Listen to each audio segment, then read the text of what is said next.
Hi everyone, it's Donna here. Yes, you get to see my face. Not often that happens.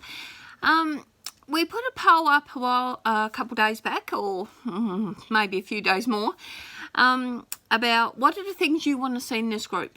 What are the things that you really want to work on? And it was really surprising because the top of the list was using your stash up. And the next thing was organisation, and I think we all have that trouble.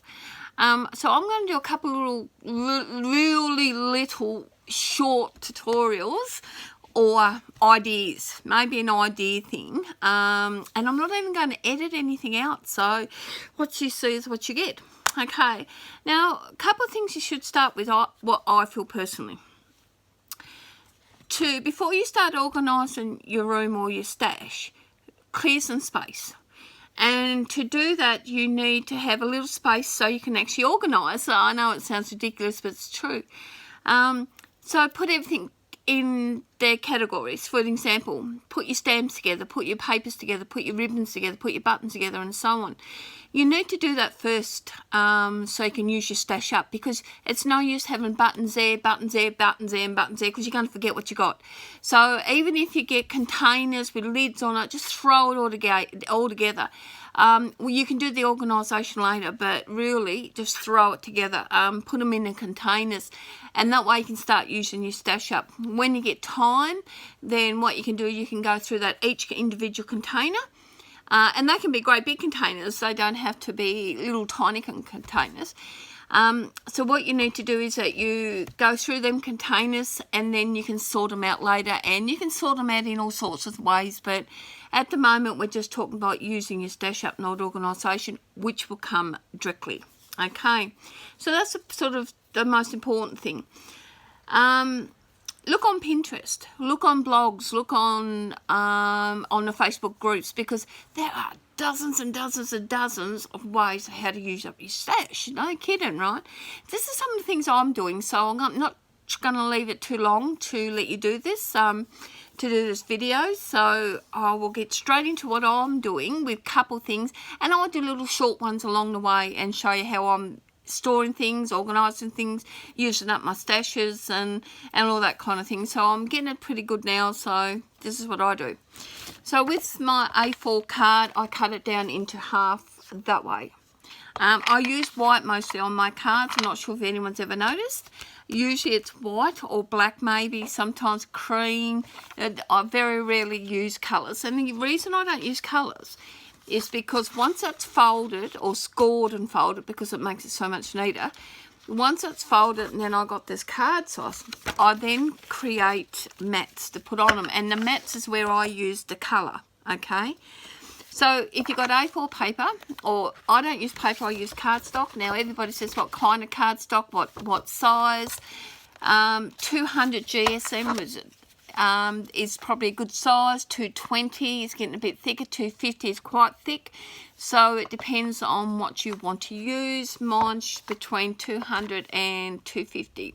Occasionally I might use a 300, but that's for sort of more stockier projects. Okay, so first thing, I cut a whole stack of these out ready to go. Then I quite often, when I get time, I score them ready to put together. Okay, then I cut mats. Now if you see any card that I have made, you will see that I do mats on everything. And I have a whole stack of these, and this is where I use my colours. Okay, so I use the colours in the mats.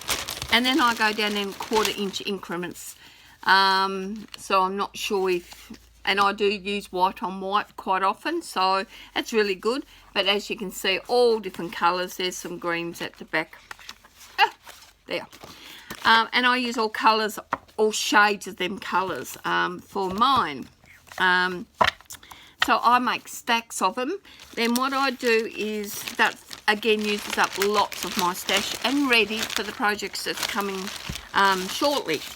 So I put them in a bag, because then that way they're nice and clean. So you're not using, getting all dirty stuff. You know, sometimes you've got ink on your fingers. Right, so that's that one.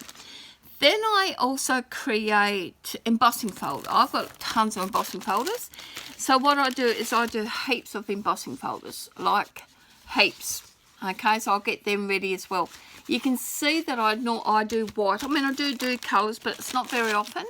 I do white now. I don't know if you can, yes, you can see that there. And I do all sorts of ones, okay, because I've got lots and lots of embossing folders. Okay, so I do a whole stack of them as well to get them ready for my projects coming. Okay, now with these, I can ink these, I can paint these, I can do all sorts of things to these ones. I can rub ink pad over them. I can tons of things, which will be coming in a tutorial shortly. So as you can see, I've got stacks of them. Again, just put them in the sandwich bags if you want to. It keeps them nice and clean. Then I will cut little things out like this. So I will cut out a whole stack of frames to use up my stash. So if I'm doing a card, this won't probably fit, but if I'm doing a card, then I've got that kind of thing, you know. Or I might want to put it straight onto the red, whatever. So I'll do a stack of these as well. So again, it's using up my paper stash.